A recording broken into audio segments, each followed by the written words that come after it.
Hey, friend, welcome back to She Said podcast.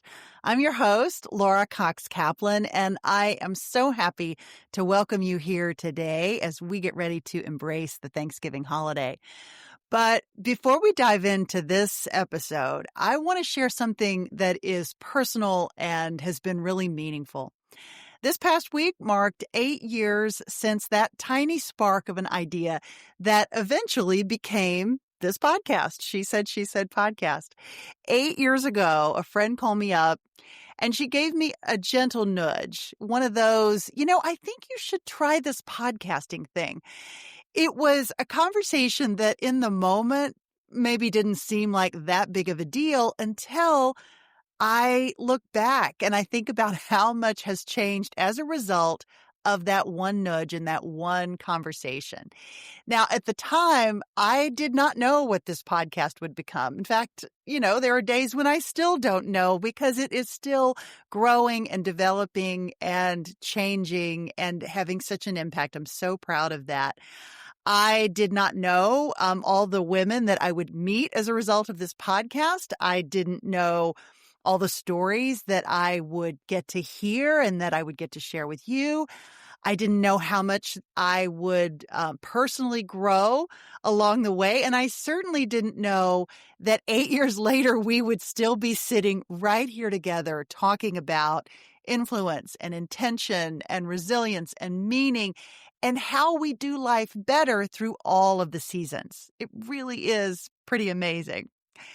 So as we head into Thanksgiving this week here in the United States, I can't think of a better time to reflect on that and to say truly, truly, I am so grateful for you, for this community, for these conversations, for this work.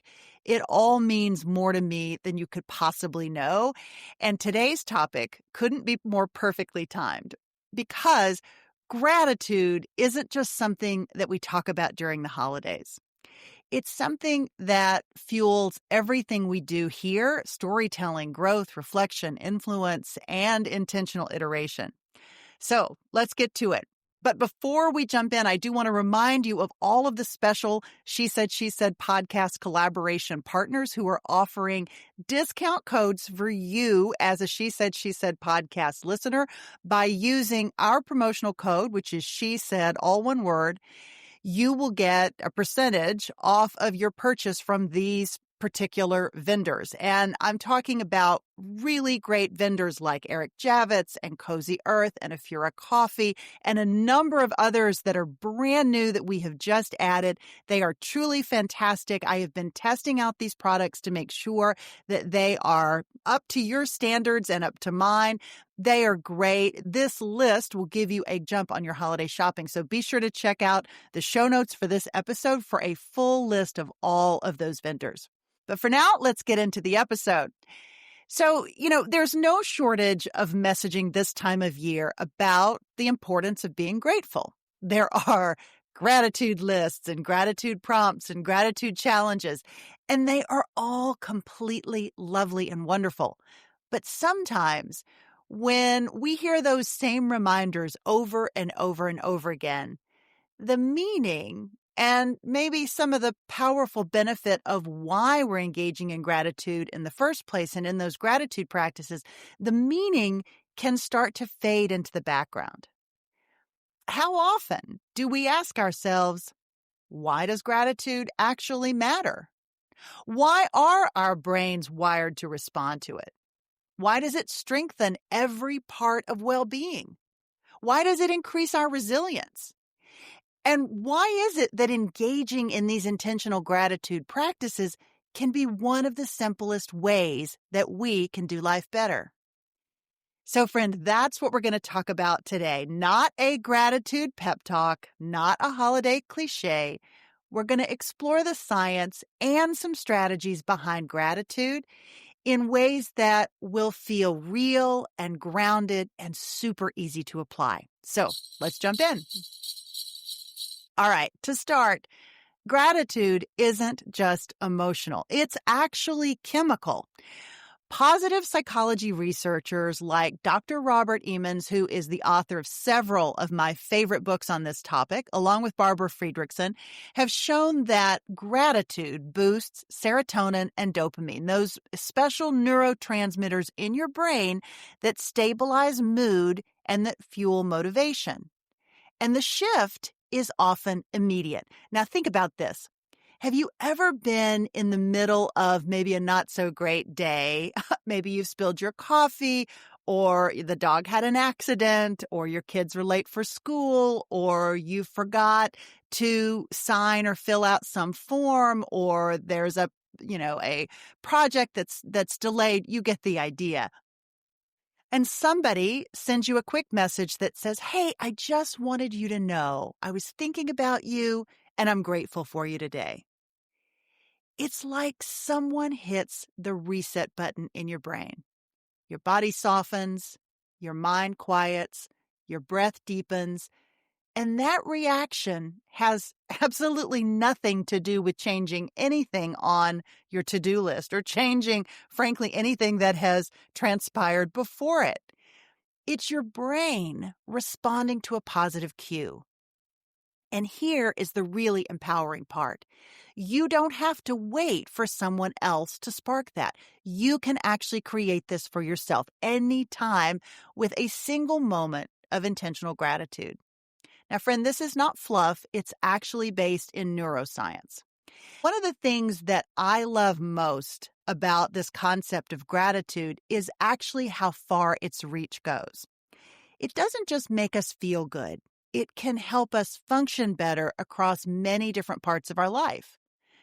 Gratitude lifts our mood. Those tiny sparks of joy that make the world feel a little brighter and a little softer and a little better. Now, for me, it might be, I don't know, maybe the dog curled up under my feet while I answer emails, or maybe the quiet during my morning coffee as I'm making notes for the day before my house wakes up. Or maybe remembering the day that a friend nudged me to start this podcast. Small things, yes, but our brains don't measure the size of the moment. They respond to our attention to it, to how focused we are in that moment. Are we paying attention to these moments? It also helps us stay engaged and focused. When you start your day by asking, "What went well yesterday?" you immediately shift your brain from scanning for problems to actually noticing progress. And you start seeing traction instead of seeing trouble. Gratitude also deepens our relationships too. Think about how different it feels when someone says a heartfelt, very specific thank you for something that you did. Now, thank you is really great, but a more specific, "I really appreciated how thoughtful you were in that conversation."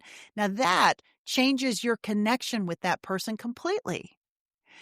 Gratitude builds trust. It makes people feel seen, and it turns ordinary interactions into relationship-building moments. It also can add meaning to your life. This is true especially during transitions or really tough seasons. Gratitude helps us zoom out. It doesn't deny that something's hard. It can help us reframe it. And it helps us see what that experience might be giving us, not just what has been taken away. Gratitude also helps us recognize progress. So often we finish a week thinking, "Oh gosh, I haven't accomplished anything or haven't accomplished nearly enough," until we pause and we reflect and we realize how much we actually have moved forward, how many things we've checked off the list, how many people we've actually touched. Gratitude anchors that type of awareness, and it reminds us that we're growing even when the pace feels really slow. And when you put all of that together, the joy, the focus, the connection, the meaning, and the progress, gratitude becomes much more than just a nice sentiment. It's a way of living that actually helps every part of us to thrive. So let's talk about how gratitude can also strengthen resilience, especially during those messy real life moments that occur during the holidays. Now, the holidays are wonderful, but for many of us, they're also complicated. You often find joy and grief sitting right next to each other. Expectations can run high and family dynamics kick up. And sometimes the season brings out emotions that maybe we didn't expect, or emotions that maybe we're not going to be so proud of. Gratitude isn't about ignoring those feelings. It's about actually grounding yourself inside of them. As I was working on this podcast this morning, I was reflecting on this and I was thinking back to a few moments from last Thanksgiving, the chaos of trying to get it all together. Joel and I host for Thanksgiving, and we have a really large group who joins us. Inevitably, I managed to forget something. One year it was the gravy. One year it was the cranberry sauce. It's always something, but it's never truly the end of the world. And typically it's something that can be resolved one way or the other with another quick trip to the grocery store. But the things that I really remember are playing games with our entire extended family, crammed into our little family room, watching the movie The Holiday for probably the 100th time with my daughter and my mom, and organizing our family magic photo where I set the timer on my iPhone to capture all of us, the entire group of us, ideally with our eyes open and our mouths smiling and our dogs looking forward. That is impossible, of course, but it's still really, really fun.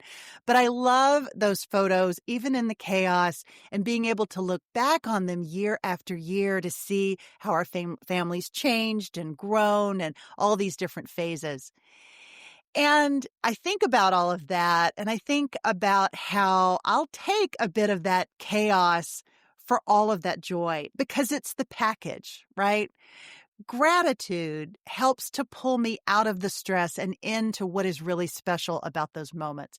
Not because the chaos disappears, but because I let the meaning show up in its place. And this is one of the reasons why I wanted to talk about this today. Author and Professor Karen Revich teaches that resilience is about flexibility. It's about the ability to shift your mindset in real time. And gratitude is what helps create that flexibility. It can soften our edges so that we can respond instead of react. And that really is at the core of resilience. And it's an emotional skill. It's one that directly contributes to our ability to lead through chaos. Okay, and here's another aspect that I think most people never think about. Gratitude can actually amplify your influence. This is a big one. One of the most powerful truths about leadership is this. People follow people who make them feel seen. Gratitude can do that instantly. Not performative gratitude, not I'm checking the box here, but real and specific acknowledgement of another person and how much they mean to you or how much an action or something that they did meant to you or how you noticed it. Think about a time when someone at work said to you, gosh, I really appreciated how you stepped up and did X. Or maybe, I really appreciated how you made that meeting so much better by sharing your perspective. You remember that, don't you? It changed how you felt about that person, and it probably changed how you felt about yourself. Gratitude is kind of like the secret sauce that deepens our influence.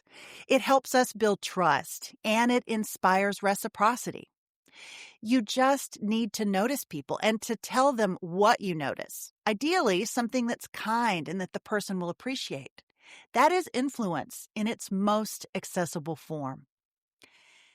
Now, to shift gears just a little bit, you've heard me on this podcast use the term experience equity. That idea that your skills, your stories, your pivots, and all your life chapters ultimately compound over time into something that results in what I like to call experience equity. Gratitude can help you see the pattern in your own story. It can help you connect the dots between what you've learned, what you've survived, what you've built, who's supported you, how far you've come. 8 years ago, when that early idea for this podcast showed up in my life, I didn't realize then that it was tying together all these decades of my experience, both personal and professional. I didn't see the compounding right away, but gratitude helps me see it now. And it can help you see it in your own life too. Gratitude helps you savor the small moments, the ones that ultimately become memories. And this is where gratitude becomes magic. It slows down time. It can saturate moments. It can turn little things into lasting memories. This week, because it's Thanksgiving week, you might notice the way someone laughs in the kitchen, or gosh, that recipe card in your grandmother's or your mother's handwriting. Oh, those are so precious to me. Maybe a quiet car ride with someone you love. For me, it's going to be riding alongside my daughter, who's now armed with her driving permit and who's learning to drive. Or your kids sleeping in their own beds again. Or maybe it's a friend who's texting you, do you need anything? Or can I help you? Or I love you. Or maybe it's the dog standing at your feet and begging for scraps. Gratitude helps you pause just long enough to think this. This is the part that I want to hold on to. And long after all the dishes are washed and the table's cleared and all the leftovers are eaten, those are the moments that stay. So, I have a simple gratitude practice that you might want to try this week. Just a few ways to really capture that gratitude in 3 tiny steps, all under 2 minutes and all backed up by science. The first one, name one thing you're grateful for that you usually overlook. Make it something really small and make it really specific. Maybe it's, I always use this.